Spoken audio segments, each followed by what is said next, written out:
పెన్నా నదిలో కొట్టుకొచ్చిన శక్తిపీఠం శక్తి స్వరూపిణిగా భావించి తిలకిస్తున్న భక్తులు. బ్రహ్మోత్సవాలకు విచ్చేసిన భక్తులు స్వీయ చిత్రాలు. జిల్లాలో ప్రముఖ పుణ్యక్షేత్రమైన జొన్నవాడ కామాక్షితాయి ఆలయ సమీపంలోని పెన్నా నదిలో నీరు తగ్గటంతో ఓ శక్తి స్వరూపిణి విగ్రహం బయటపడింది. అది నదిలో కొట్టుకు వచ్చిందా లేదంటే ఎవరైనా అక్కడ వేశారో తెలియదు. కానీ గమనించిన కొంతమంది భక్తులు విగ్రహాన్ని గమనించారు.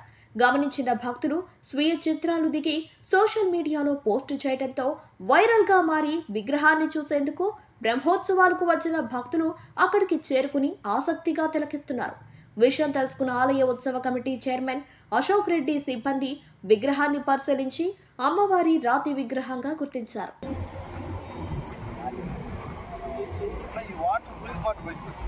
పడిపోయి ఉన్నిందంట అది. వీళ్ళు లేపి నిలబెట్టి అదేదో పూజ చేశారు.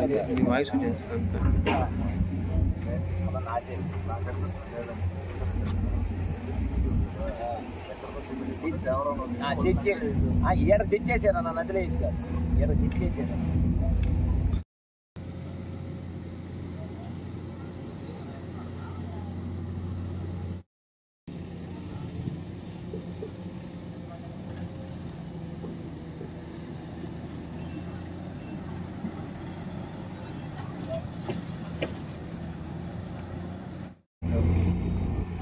ముందు కట్టి ఫోటో చూడండి.